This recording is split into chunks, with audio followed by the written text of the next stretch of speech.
Los Ramos.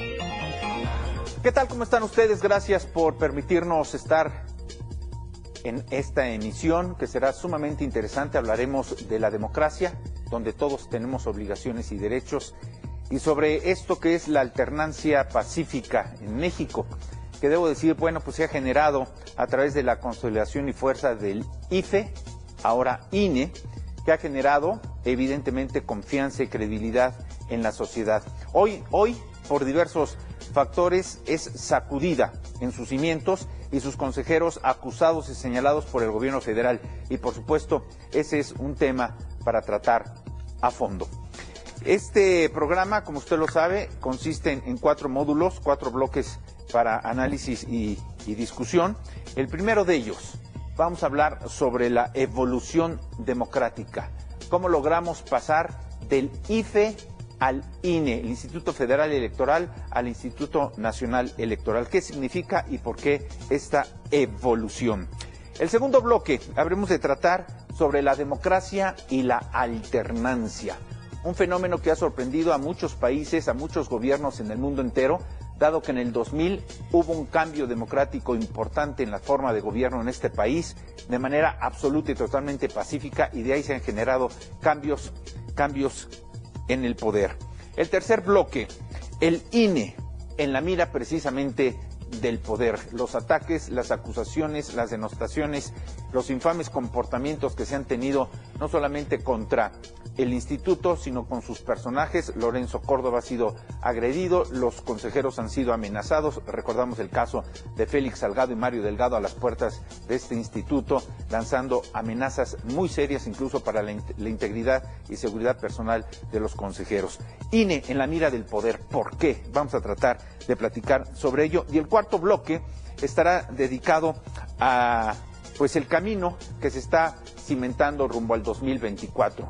Para muchos está cargado de mucha violencia, demasiada violencia, de polarización social y política y de ataques fundamentalmente al Instituto Nacional Electoral. Y hoy este programa cuenta con personajes de primerísimo nivel y me da mucho gusto contar con ellos. Me da placer saludar a María Marván. María, ¿cómo estás? Investigadora de la Universidad Nacional Autónoma de México, catedrática, ex consejera presidente de este organismo. ¿Cómo estás, María? Qué gusto. Muy bien, muchísimas gracias, gracias a ustedes y un gusto compartir la mesa, por supuesto, con el consejero Ciro Murayama, con Luis Carlos Ugalde y con Arturo Sánchez. Qué placer que nos invitaste. Así es, Ciro Murayama, qué gusto saludarte, consejero del Instituto Nacional Electoral, mediático, polémico, combativo. ¿Cómo estás, Ciro? Hola, bien, gracias, encantado de estar con ustedes. María, Arturo, Luis Carlos, qué gusto. Arturo Sánchez, profesor del TEC de Monterrey, ex consejero electoral del Instituto Nacional Electoral. Un gustazo, Arturo, ¿cómo estás?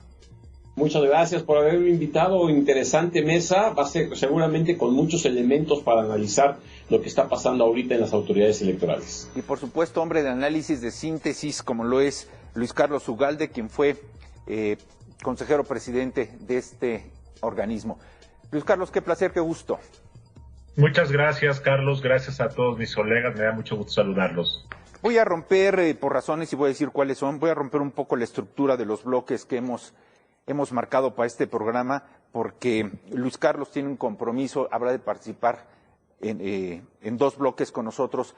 Pero, Luis Carlos, quisiera iniciar contigo conociendo tu punto de vista sobre el contexto que se está generando alrededor del Instituto Nacional Electoral. Nunca antes, hasta donde yo recuerdo, tú habrás de corregirme si cometo algún error, nunca antes habíamos visto ataques tan frontales a la institución y a los personajes que participan en ella. ¿Cuál es tu lectura? ¿Qué está pasando, Luis Carlos? Está pasando que tenemos a un presidente populista que quiere desmontar toda la historia previa del país para ser el creacionista de la democracia en México. Y es un presidente populista que históricamente le ha tenido antipatía al IFE desde hace 20 años. Recordemos que en 2006 acusó al IFE de hacer un fraude que nunca aprobó, y en 2012 volvió a acusar de que la elección había sido comprada, y sorprendentemente en 2018, en lugar de reconocer agradecer o apreciar al instituto. El argumento que ha prevalecido es que no nos pudieron hacer fraude porque el pueblo votó mayoritariamente por nosotros. Entonces, esta idea de presidentes o expresidentes han acusado a las autoridades electorales de potenciales fraudes. Y lo sorprendente es que Morena ha ganado la mayoría de los cargos en disputa en los últimos 3-4 años, ha ganado la mayoría de los votos en todas las elecciones, y Morena sigue hablando de fraudes. Y como yo pienso, pues el único beneficiario de los fraudes pues puede ser Morena, porque es el que ha ganado casi todas las disputas en contienda. Entonces, este es un mito, es el mito del populismo que necesita mantener enemigos imaginarios, necesita mantener estigmas históricos, y esta es una historia muy lamentable, muy triste de destrucción institucional que estamos viviendo en México. Nunca la habíamos vivido. En el pasado ha habido partidos otros que han atacado al instituto, por supuesto, a fines de los años 90, y aquí Arturo trabajó en el instituto, Ciro también. Hubo una emboscada, una andanada del PRI contra el instituto. En 2006, 2007 hubo una muy potente que terminó con una reforma electoral, pero nunca desde el poder político y nunca desde la presidencia de la República como es en este momento. María, sería un problema de carácter personal del presidente con Lorenzo Córdoba porque no ha cumplido con pues las ocurrencias desde Palacio Nacional. El presidente ya había anticipado en épocas anteriores que al diablo con las instituciones. Al parecer a muchas las quiere demoler, incluyo a nuestra máxima casa de estudios, incluyo al INE, a organismos autónomos, y quiere fundar su nueva concepción de este tipo de instituciones. Pero pregunto, María, ¿este es un problema personal del presidente contra Lorenzo Córdoba? Yo creo que el presidente se toma demasiadas cosas de manera personal, pero no solo es contra Lorenzo Córdoba. La institución en sí misma no le acomoda. Como bien dijo Luis Carlos Ugalde, le incomoda, vamos a decirlo así, históricamente. Y dentro de ese agravio histórico, o supuesto agravio, como queramos verlo, finalmente él lo vive como un agravio, Lorenzo y por cierto también Ciro tuvieron la mala idea, lo pongo entre comillas, de firmar un famoso desplegado diciendo pues no vemos el fraude por ningún lado. Por cierto, cuando no eran autoridad electoral, lo firmaron en su calidad de académicos, de gente que acompañaba al IFE y que creía en el IFE y que observó qué fue lo que pasó en la elección del 2006, agravio que no ha podido resolver el señor presidente, que por cierto nos dijo que su pecho no era bodega. Pues si no es bodega, no sé qué exactamente sea, porque sí lo vemos actuar conforme a fobias muy específicas que se dirigen a personas, pero que también se dirigen a la institución, y en una incapacidad de reconocer que él mismo llegó al poder porque los votos cuentan y se cuentan, y porque tenemos una infraestructura institucional que ha resistido los embates anteriores que ya mencionaba Luis Carlos, que no se comparan desde luego con el embate de ahora, pero que ha resistido porque finalmente los mexicanos seguimos creyendo que necesitamos una institución constitucionalmente autónoma, sólida, con facultades y con libertad para decidir. Y cuando ha tenido sus ideas, por no llamarles ocurrencias, de la consulta popular, ahora de la ratificación del mandato, que él dice que es revocación de mandato, pero que en realidad la está planteando como una ratificación de mandato, lo que él busca no solamente son instituciones serviles, sino que todo lo que está a su alrededor se doble a su voluntad y a sus caprichos. ¿No estará buscando una prolongación del poder, María? Quiero pensar que no.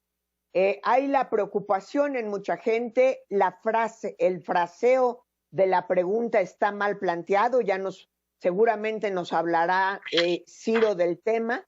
Desde la ley, en lugar de preguntar, ¿quiere usted que el presidente acabe el periodo para el que fue electo? Preguntan, ¿quiere usted que el presidente permanezca en el poder? Palabras más, palabras menos. Insisto, Ciro seguro se la sabe de memoria. Probablemente Arturo también, que tiene mejor memoria que yo. Pero sí se presta esta trampa por dos cuestiones fundamentales.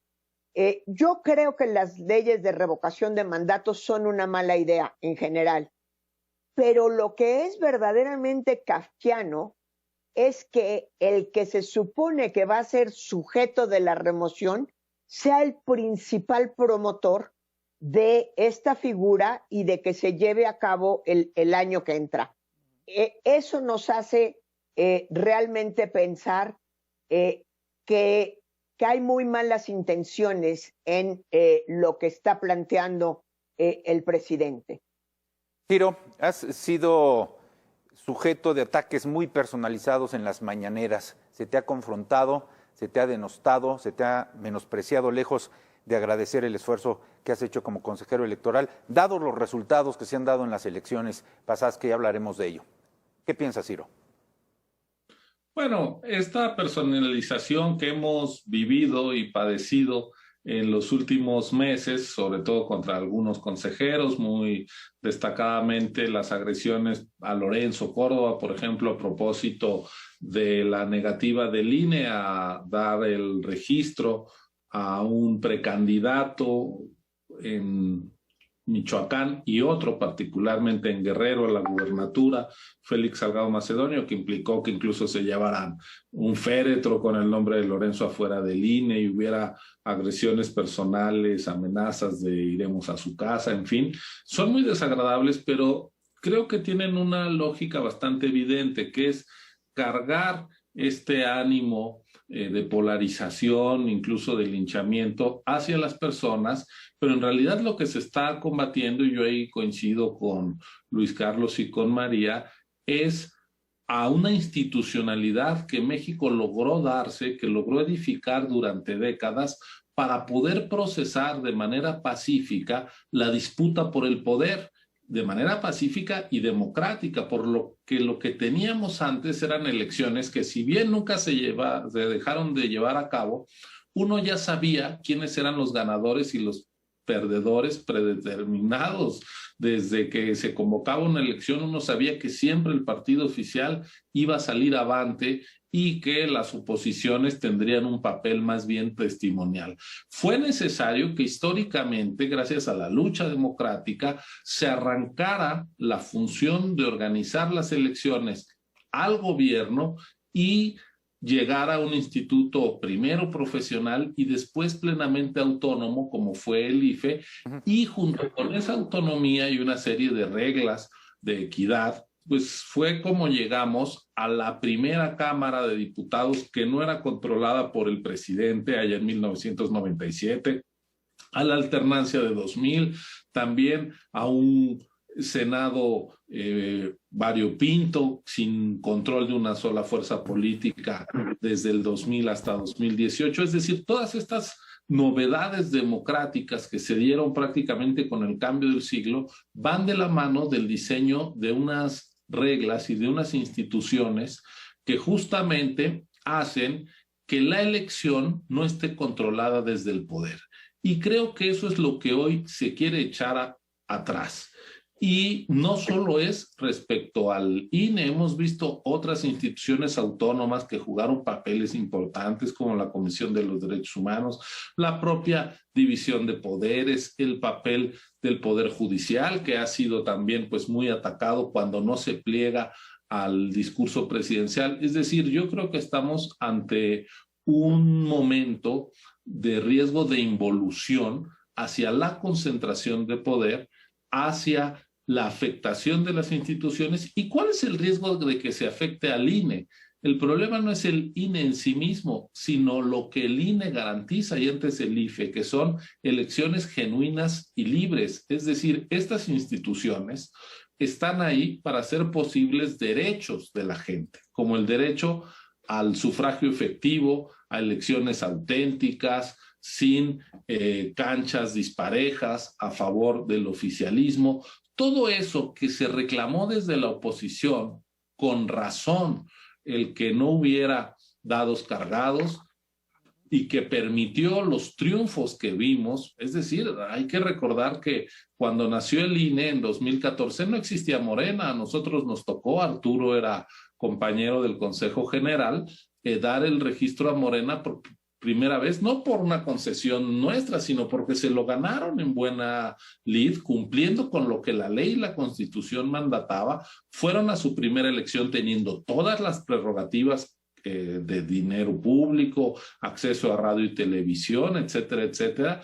Quedaron en cuarto lugar en 2015 y fueron mejorando hasta llegar a la presidencia en 2018. Es decir, las elecciones eran abiertas, el sistema de partidos también, y ahora lo que estamos viendo es un intento por minar aquello que les permitió desarrollarse como fuerza política y llegar a conquistar distintos espacios de gobierno y de representación. Ahora se quiere afectar y eso sería un retroceso histórico. Oye, pero se han generado, si me permites, Arturo, pasos agigantados en los procesos democráticos de nuestro país, no solamente por la creación del IFE, Instituto Federal Electoral, ya por el 90, sino la integración y cambio al INE en el 2014. Ciro ya nos hablaba de este cambio y esta alternancia que se dio con Vicente Fox en el gobierno federal, con Cuauhtémoc Cárdenas en el gobierno del entonces Distrito Federal, y lo que luce bien del INE, IFE, INE, es que todos los presidentes y consejeros que han ingresado de manera pulcra han salido con mejores galardones en su historial. ¿O me equivoco, Arturo? No, mira, yo estoy de acuerdo con lo que mencionas, pero hay que considerar que la democracia es un fenómeno siempre en evolución.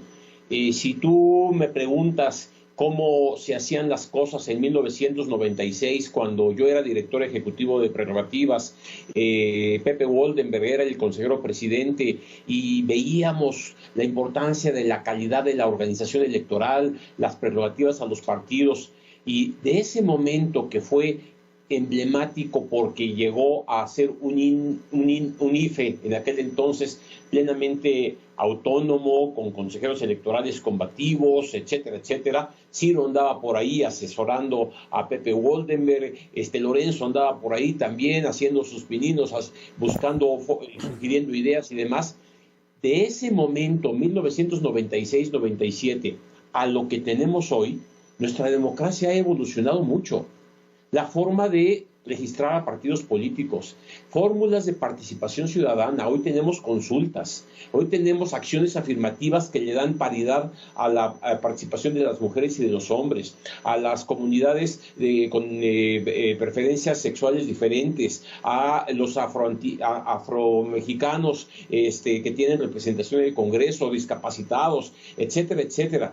Y la forma como nuestra democracia ha evolucionado en estos años es realmente de reconocimiento internacional, hasta la forma como elaboramos la credencial para votar con fotografía, hasta nuestro prestigio internacional como democracia.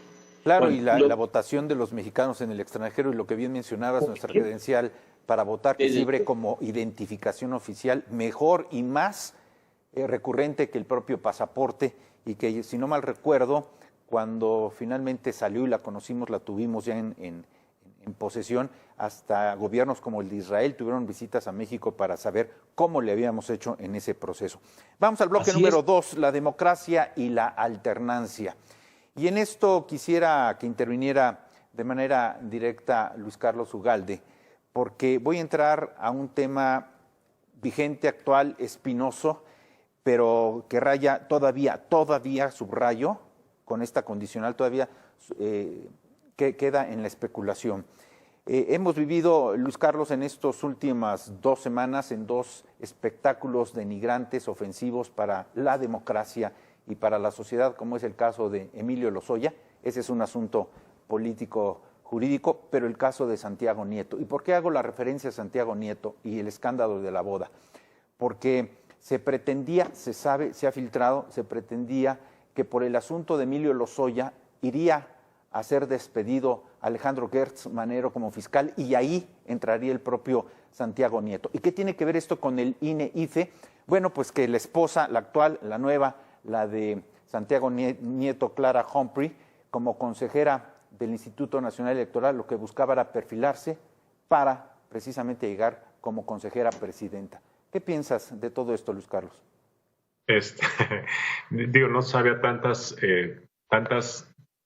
cosas que comentaste tú. Lo que yo creo es que esto va a ser una oportunidad para que muy pronto ella sea blanco de ataques y sea un argumento adicional para seguir denostando al instituto. Y esto va a ser así porque pues siempre van a estar buscando una oportunidad adicional. Así es que el consejero presidente y el consejero Ciro Murayama, que han sido desde mi punto de vista los que han sido más focalizados en esta personificación del enemigo y del villano, igual que en el sector empresarial, Oxxo y Bimbo son hoy la personificación de eso, en el INE están haciendo esto. Probablemente ella se sume como parte de toda esta conspiración. Y creo que eso pues, es parte de la estrategia populista que está siguiendo este gobierno. Ahora bien, yo creo que el tema fundamental es que yo siento que el viernes pasado, en esta comparecencia que tuvo Lorenzo Córdoba, yo siento que se quemaron varios cartuchos de ataque al instituto. Y yo creo que fue una reiteración de estigmas, denostaciones, acusaciones que fueron contestadas con paciencia y con un tono de sarcasmo también, por supuesto, y creo que está bien eso. Y yo creo que se desinfló mucha esa de la adrenalina de atacar al INE a través de una reforma electoral. Así es que yo creo, esa es mi perspectiva, que el viernes pasado la narrativa anti-INE se desinfló un poco. Se volvió tediosa, se volvió repetitiva, se volvió predecible. Y en ese sentido creo que es algo bueno para el instituto. De tal forma que yo espero que eso pase. Y en el caso de la boda que comentas, pues creo que el gran pecado de lo que ocurrió ahí de los novios, hoy esposos, fue la imprudencia. Creo que en la vida hay que ser prudentes y creo que lo que hicieron pues fue una ingenuidad, una imprudencia, un acto de exhibicionismo que en este momento pues no hay que hacer. Y creo que ese es el pecado que hoy deben estar probablemente preguntándose y sobre todo pasando, pues imagínate qué luna de miel tan horrible, ¿no? Esos son mis comentarios, Carlos. No, bueno, pero ¿de quién estamos hablando? Ni más ni menos que el titular de la Unidad de Investigación Financiera. Y fíjate, haciendo un recuento... Y por cierto, quisiera hacer un comentario adicional, Carlos. A mí lo que me preocupa, creo que el tema más relevante de todo esto es quién queda en sustitución de Nieto. Porque más allá de lo que pensemos de Santiago y tenía gente que hablaba bien y bla, yo creo que era un abogado, yo creo que es alguien que cree en los principios liberales de la justicia, que es el debido proceso, que es tener ciertos límites a la acción individual.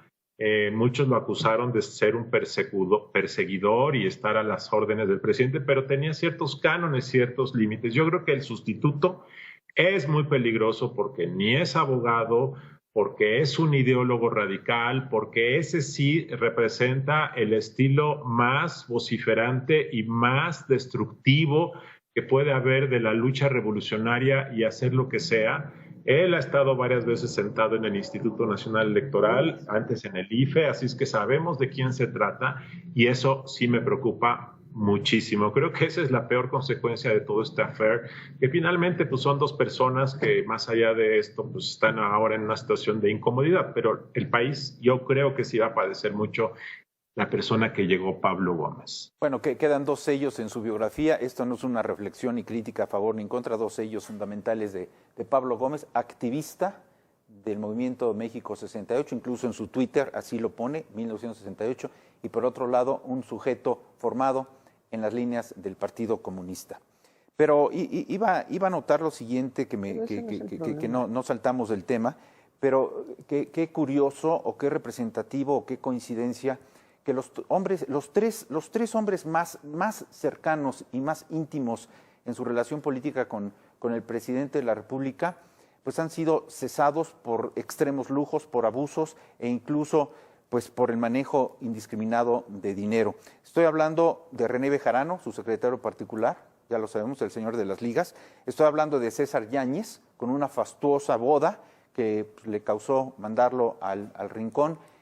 Qué casualidad, una boda también, ¿no? Y ahora Santiago Nieto de la misma forma. Muchos se preguntan en redes sociales que cuándo es la boda del señor López-Gatell, pero bueno, ese es otro asunto. María Marván, en esto de la democracia y la alternancia, a ver, tengo en pantalla y presumo de ellos a 4 hombres que, déjame calificarlos, no me paso de la raya, pero son ustedes los representantes de más alta moral en la democracia mexicana, así como el ombudsman es la figura más alta moralmente para los derechos humanos, ustedes representan la moral social en la democracia. ¿O me equivoco, María?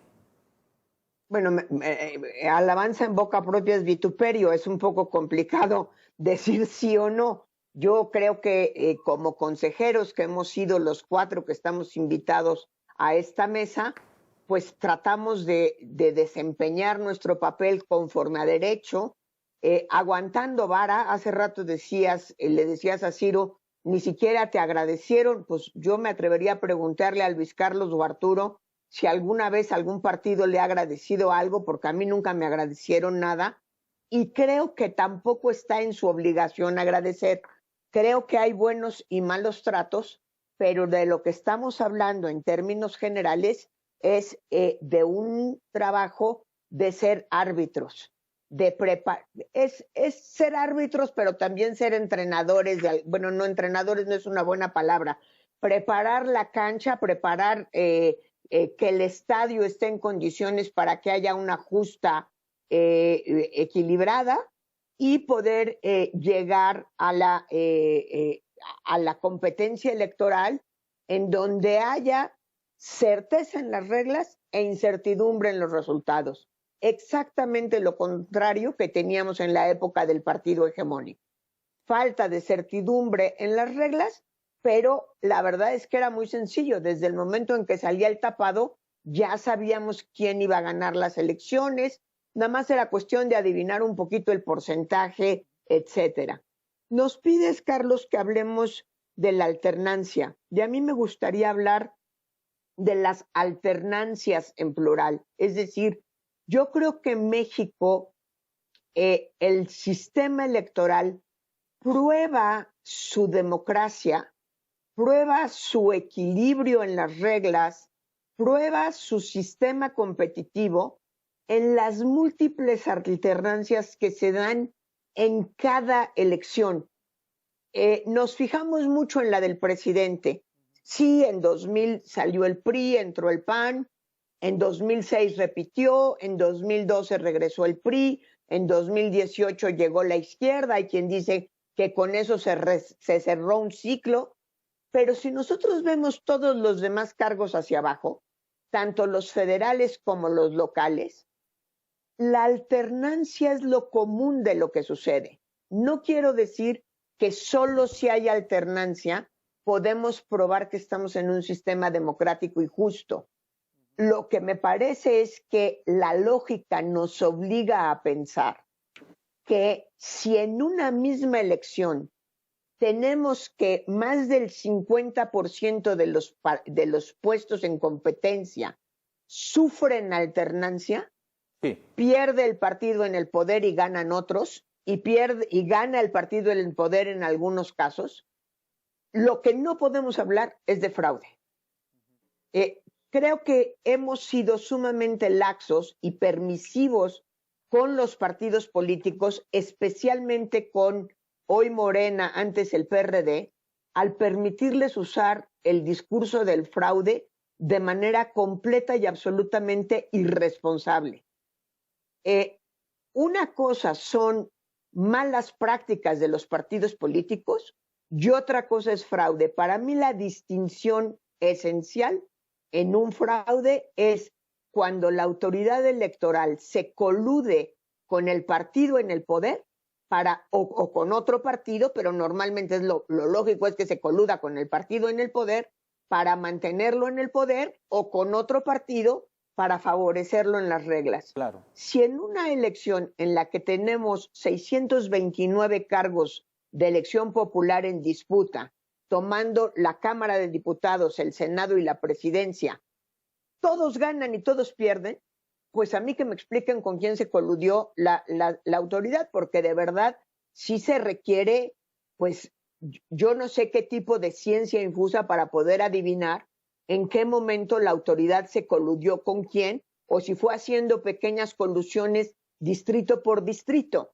Creo que nos ha hecho muchísimo daño en el país este uso tan laxo del discurso del fraude, que además repetimos constantemente, tanto los académicos como los medios de comunicación, sin reparar en él y realmente, pues déjame usar una expresión coloquial, poner la pata firme y decir no se vale hablar de fraude cuando este no existe. No hablo, por supuesto, de los 3 colegas con los que estoy sentados a la mesa, ni de ti, pero creo que hay un uso demasiado laxo del fraude y una exigencia muy poco fuerte de tratar de hacer entender lo que significan las alternancias y cómo las alternancias nos deben de ayudar a desmontar cualquier discurso de fraude. Pues déjame decirte, María, con todo el respeto que siempre te he guardado, que es de bien nacidos agradecer. Y agradecer es reconocer, es aprender y es comprometer. Y si no se agradece, tampoco se debe de atacar. Luis Carlos, tienes que despedirte. ¿Quieres alguna reflexión adicional? Pues no, te agradezco mucho, Carlos, y simplemente voy a hacer una convocatoria, porque yo creo que hay momentos en las historias de los países que se requiere defender a las instituciones, y yo creo que este es el momento de defender al INE, y creo que todos debemos hacerlo. Es la institución insignia de la democracia mexicana, tiene una gran credibilidad. Yo creo que el presidente va a fracasar en su intento de cambiarlo, denostarlo, modificarlo. Creo que esa es una meta concreta que debemos dedicarle mucho tiempo y pasión en los próximos 18 meses. Sería mi comentario y les agradezco mucho. Ofrezco una disculpa por retirarme anticipadamente y ha sido un placer estar con tan distinguidas personas en esta mesa. Gracias. Al contrario, nuestra gratitud acompañada de un sólido abrazo. Muchas gracias, Luis Carlos Ugalde. Vamos al tercer bloque, que es el INE en la mira del poder. Y bueno, pues, a ver, Ciro, tú que estás actualmente en este ejercicio, déjame platicar a nuestra audiencia que tuve la oportunidad de escuchar un muy sólido, muy estructurado, muy articulado discurso de Lorenzo Córdoba a la celebración del Día del Abogado. Y dijo cosas muy interesantes, muy importantes, que a lo mejor no recapitulamos, no alcanzamos a analizar o ni siquiera las medimos en su impacto social. Él dijo, las pasadas elecciones intermedias cumplieron no solamente con el propósito, sino además, 1, evitamos que los centros de votación se convirtieran en centros de intoxicación por la pandemia. Eso no ocurrió.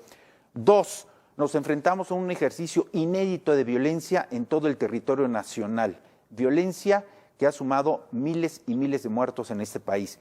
Y 3, soportamos los ataques desde el poder a nuestra organización, al Instituto Nacional Electoral. ¿Qué piensas de esto, Ciro?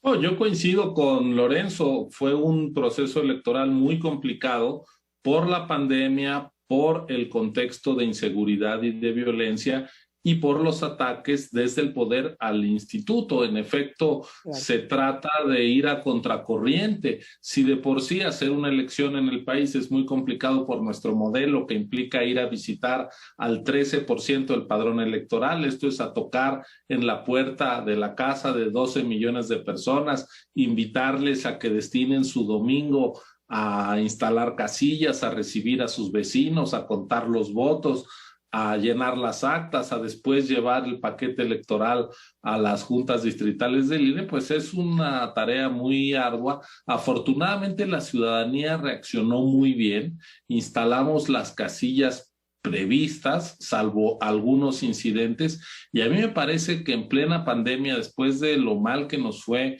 en términos de salud, en términos económicos, lo mejor que le pasó al país en los últimos meses fue su demostración de su vocación democrática. Y eso fue posible gracias a los ciudadanos que aceptaron trabajar con el INE para instalar las casillas y a los que salieron a votar, que en términos relativos fueron más que en cualquier otra elección intermedia en lo que va del siglo, que nos habla también de cómo la pandemia pues no ahuyentó a los electores. Esta es la realidad. Tenemos un sistema electoral que funciona y funciona muy bien. Y paradójicamente los énfasis de las prioridades del gobierno están queriendo, en materia política, afectar lo que funciona bien en vez de poner las prioridades en todo aquello que no está mejorando en el país o que está directamente empeorando. Porque hay que reconocer una cosa, la democracia, ya lo decía Arturo, es un proceso histórico de evolución, pero también puede ser de involución. Es decir, las conquistas democráticas, nadie garantiza que se ganan de una vez y para siempre. Hay muchos países democráticos que dejaron de serlo y que se volvieron horrores, como nos demuestra la Alemania de Hitler y muchos otros ejemplos, o para no ir tan lejos, hoy mismo en América Latina, lo que eran democracias con gobiernos electos en comicios libres y transparentes, pues ya están desapareciendo varios países que tenían esas características, entre los cuales están ahora mismo pues Venezuela, Nicaragua, con lo que acabamos de ver que fue una elección pues de Estado con los posibles candidatos opositores en la cárcel, por favor, una cosa terrible. Entonces, hay ese riesgo y yo creo que hay que reconocer que en México el aprecio a la democracia no es el mejor, porque la democracia coincidió en un periodo histórico en que hemos dado muy malos resultados como país en múltiples frentes. En la economía no hemos crecido, en pobreza y desigualdad no hemos mejorado, se deterioró la seguridad pública, ahora tenemos los efectos de la pandemia, pero la pregunta que hay que hacernos es si la forma de enfrentar estos viejos y nuevos problemas es desmontando los avances democráticos que sí hemos conseguido, porque yo echo la vista atrás y pienso en la primera vez que voté, que fue en 1991, la primera vez que empecé a participar en política, que era a fines de los años 80, pues México tenía un régimen de partido hegemónico con elecciones donde no teníamos certeza de nada, ni siquiera de que los votantes fueran los correctos, porque había los rasurados del padrón y gente que había fallecido hace mucho que aparecía como que había ido a la urna a votar. Bueno, si en algo México ha cambiado drásticamente y para bien con el trabajo de muchas generaciones, y aquí Arturo y María no me dejarán mentir, a ellos les tocó en distintos momentos ser autoridad electoral, pero también ocupar otras trincheras en la transparencia, en la academia, en fin. El INE finalmente no es patrimonio de sus consejeros, como se pretende hacer ver, sino que es el resultado de una lucha y de un esfuerzo colectivo, de acuerdos, de consensos, que nos permiten orgullosamente decir tenemos un sistema electoral ejemplar. Perfectible y ejemplar, pero yo pregunto, a ver, Arturo, pregunto muy en serio, ¿por qué los ataques desde el poder? ¿Por qué la preocupación desde el poder por demoler la cimentación del Instituto Nacional Electoral? Y me voy a aventurar, pero ¿no será que están viendo a Lorenzo Córdoba como un opositor firme y fuerte para el 2024? Por Dios, no. A ver. Yo creo que hay un problema de concepción de la democracia misma, Carlos. Yo creo que el presidente tiene una concepción de la democracia muy distinta a la que construimos a lo largo de varias generaciones y que Ciro ha mencionado ahorita. El presidente dice muy ligeramente la importancia de la democracia participativa y considera que la voluntad del pueblo es la que tiene que estar por encima de cualquier decisión, pero un pueblo que se tiene que expresar en cualquier momento, con cualquier regla, a mano alzada y tomar decisiones que son trascendentes para el país, en lugar de respetar la institucionalidad democrática que construimos a lo largo de varios años. Por eso el presidente déjame decirlo con todas sus letras, viola constantemente la ley y viola constantemente los acuerdos y las decisiones del Tribunal Electoral. Es un triunfo de la democracia mexicana haber logrado que el gobierno no interviniera en las elecciones, que el presidente de la República no se metiera a hacer propaganda a favor de un partido o de su partido, que no estuviera fomentando un avance para mantener en el poder a su grupo, a su equipo. El presidente lo hizo en la elección pasada. Y el presidente, después de que hace unas semanas el tribunal le dijo, no puedes tú, presidente de la República, intervenir en la revocación de mandato, la siguiente mañanera llamó a la gente a decir, y voten. Ese es un problema que tiene este país en estos momentos, porque el que debiera ser el mayor defensor de la democracia en México la está traicionando. Oye, Arturo, pero el presidente señala directamente que ustedes, los consejeros, están inclinados a grupos de interés. No sé qué significa esto, pero creo que no es por buen camino. No, lo que ocurre es que cuando él no ganaba las elecciones, cuando su partido no ganó las elecciones eran un fraude. Y cuando ganó, él dice, empezó la democracia en México, porque yo gané. Entonces, desconoce la historia, lo decía Luis Carlos hace rato, desconoce la historia, la quiere volver a contar en una dirección que interpreta cómo deben ser las cosas con base en su propia interpretación. Por eso las instituciones le hacen daño, por eso la autonomía de las instituciones le hacen daño. Por eso, recordémoslo, Ciro no me dejará mentir, en un momento al principio del gobierno se trató de que el padrón electoral regresara a la Secretaría de Gobernación. Así de simple.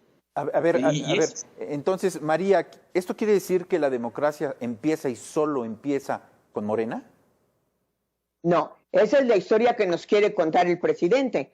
Lo que nosotros estamos diciendo es exactamente lo contrario. Nosotros tuvimos un proceso de transición a la democracia muy largo y muy complicado. Tan es así que no siempre hay acuerdo ni en la fecha de inicio ni en la fecha de fin. Hay ciertas convenciones en donde hay el mayor acuerdo, digamos, está en 1977 y luego 1996 o 2000. Pero en la historia justamente que él nos quiere contar es que la democracia es él.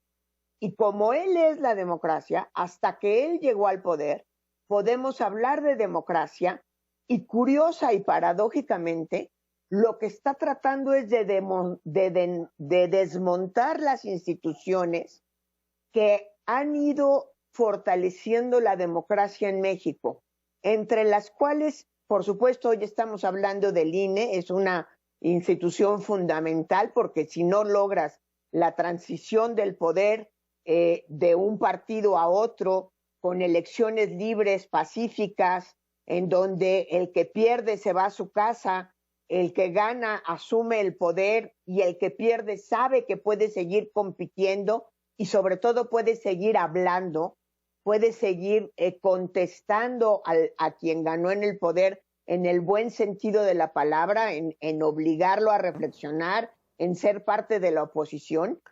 Caramba, si eso no es democracia, entonces no entiendo qué es. Yo creo que tenemos que combatir clara y abiertamente ese discurso de que la democracia es él, el Mesías es él, el país se divide en buenos y malos, en ricos y pobres, y por eso solamente él nos puede salvar. La verdad es que hoy tenemos un México mucho más plural de lo que él quisiera, no solo en términos electorales. En términos electorales tenemos diversas fuerzas políticas, hemos visto aparecer y desaparecer partidos, yo creo que fácilmente más de como dos decenas yo creo que hemos visto aparecer y desaparecer, en donde se logran los requisitos, se les da dinero, compiten en las elecciones, no obtienen ahí vamos haciendo la historia, 1.5%, después 2%, después 2.5%, ahora son 3%, no obtienen el porcentaje que se requiere, se regresan a su casa. Tenemos el caso, para mí muy penoso, de Encuentro Social, que 2 veces consiguió el registro. ¿Por qué penoso? Porque es un partido confesional que no debió de haberlo conseguido ninguna de las 2 veces, sí. Pero finalmente perdió en las urnas y se regresa a su casa. La democracia no la puede inventar una persona, ni aunque quisiera. Ni aunque hubiéramos tenido un líder revolucionario lo hubiera logrado. Vamos a hacer una pequeña pausa para regresar al cierre del programa con la violencia, la polarización a la que se refiere María Marván y los ataques al INE. Esos son los pronósticos, son los escenarios que se esperan para el 2024. Esto es A Fondo, volvemos.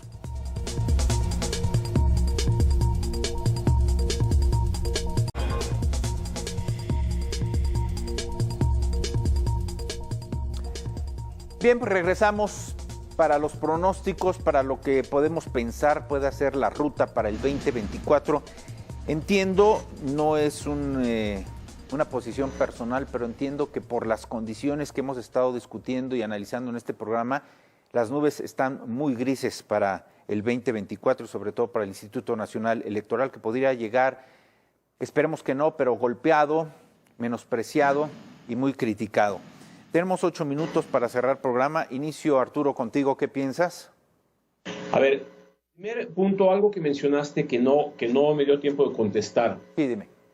Lorenzo Córdoba no puede ser candidato a la presidencia de la República ni a ningún puesto de elección popular hasta que pasen 3 años después de que él deje de ser consejero del Instituto Nacional Electoral. Pero puede ser un fuerte opositor, no necesariamente candidato, pero un opositor ideológico muy fuerte, ¿no? Yo creo que no es su interés.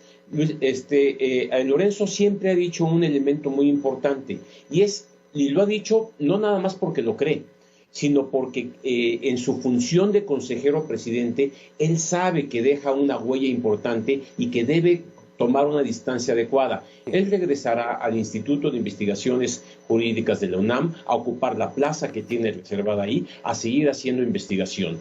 Entonces, él hará crítica seguramente, él hará análisis, ese es su trabajo y seguramente será un punto importante.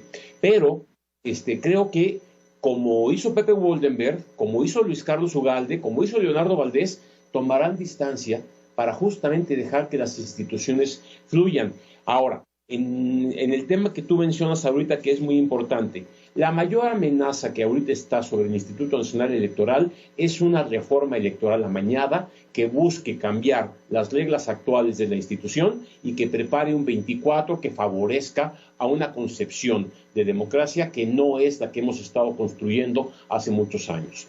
Destruir, por ejemplo, la pluralidad en la Cámara de Diputados y de Senadores a través de la representación proporcional, cambiar las reglas de funcionamiento interno del Instituto Nacional Electoral, cambiar el funcionamiento del Tribunal Electoral y del Poder Judicial de la Federación como propuestas generales, entre otras muchas, creo que van echando atrás justamente lo que hemos logrado. Y el presidente quiere hacerlo para allá. ¿Cuál es el gran reto ahorita? Paradójicamente, después de esta evolución de nuestra democracia, defender a la democracia y defender a las instituciones que le han dado vida y la están manteniendo de una manera importante. Ahora, Ciro y María no me dejarán mentir, no resulta fácil. Los partidos políticos necesariamente tienen un objetivo, llegar al poder, y a veces el árbitro estorba. ¿Sí? Pero si el árbitro no se mantiene y saca las tarjetas rojas y amarillas en el momento adecuado, y si no tiene los instrumentos para hacerlo, bueno, entonces la democracia en su conjunto sufre. Lo decía Lorenzo y Ciro hoy en redes sociales.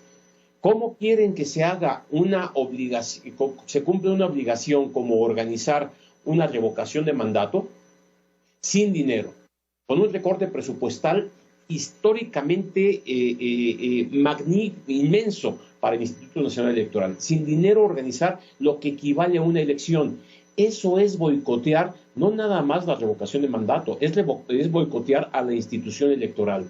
Y eso es un poco el reto que nos va llevando hacia el 24 y que seguramente Ciro tendrá mucho más que contarnos al respecto. Dime una cosa, Ciro, y te lo pregunto de manera frontal y sé que tú ves de esa manera, con la cara en alto. Dime, ¿estás amenazado? ¿Está en riesgo tu seguridad personal? ¿Te sientes perseguido?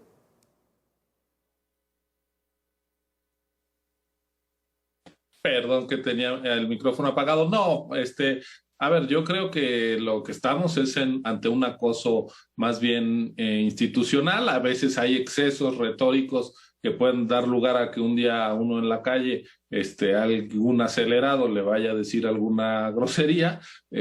Por eso siempre el presidente debe ser muy cuidadoso de cómo habla de los periodistas, de los académicos, en fin, pero hemos visto pues que esas límites de contención pues se han roto. Pero lo que yo creo que es importante señalar es que el INE es una necesidad de todas las fuerzas políticas democráticas, un INE autónomo y profesional, sólido, que pueda hacer bien su trabajo. Quizá quien más preocupado o interesado debería estar en que su sucesión presidencial no tenga duda alguna respecto a su carácter democrático es el presidente de la República. ¿Y quién puede garantizar eso? Un árbitro que no esté a su servicio, un árbitro que haga valer las reglas que a él le permitieron ganar y que le dieron un piso de equidad para la siguiente elección. A mí me parece que solo el ofuscamiento y la ausencia de compromiso democrático pueden estar detrás de esta pretensión de dinamitar a una institución que una y otra vez prueba estar al servicio de la democracia y la ciudadanía. Y en el cortísimo plazo, lo decía muy bien Arturo, tenemos el tema de la revocación de mandato con una Cámara de Diputados que en este momento en la Comisión de Presupuesto está pensando quitarle al INE 4.913 millones. Fíjense, lo que cuesta la revocación de mandato son 3.830 millones. Nos quieren quitar 1.000 millones más, es decir, materialmente nos van a dejar sin posibilidades de salir a hacer el trabajo de campo para la revocación. Y me temo que hay una trampa ahí atrás, y lo digo con toda franqueza. El INE lo mandas a hacer la revocación y no le das dinero. Y vas a decir, es que el INE no está cumpliendo con su responsabilidad constitucional. María, tenemos un minuto para cerrar. Yo creo que la trampa que dice Ciro es muy clara y nos pone en el contexto de más allá de la revocación de mandato. La peor trampa que le podemos poner a la democracia es no dejar que el INE haga su trabajo. Tenemos una legislación electoral abigarrada, una institución grande. Probablemente podríamos pensar en concebir otro modelo, pero no en este momento, porque el modelo que podamos pensar de hoy y para el futuro, y yo espero para mis nietos y los hijos de mis nietos, siempre va a ser con una autoridad electoral autónoma, fuerte, y lo que sí ha servido y le ha salido el tiro por la culata a Morena y al presidente, yo nunca había visto una defensa de la sociedad tan constante del INE. Y creo que estamos posesionados de nuestro papel y sabemos que nos toca defenderla porque es nuestro patrimonio. Así como se defiende el patrimonio cultural, hay que proteger el patrimonio democrático. El INE es un milestone como patrimonio democrático de los mexicanos. Y sí ha habido muchas organizaciones de la sociedad, muchos grupos que preguntan qué hago, cómo ayudo, y están saliendo en defensa del INE. Y su mejor defensor, además de Ciro, que está aquí, por supuesto, el viernes la defensa que hizo Lorenzo, no de su persona, de una institución, la verdad es que habla muy bien de él, de la institución y de la democracia del país. Hay malas noticias, pero también hay buenas, y la comparecencia del viernes fue una muy buena noticia. Pues ojalá, y lo digo con toda franqueza, ojalá y esta persecución que incluso llegó a términos penales que han y siguen sufriendo los académicos, investigadores y científicos del país a razón del CONACYT, ojalá no se repita, no se replique con los consejeros del Instituto Nacional Electoral. Una pausa, volvemos.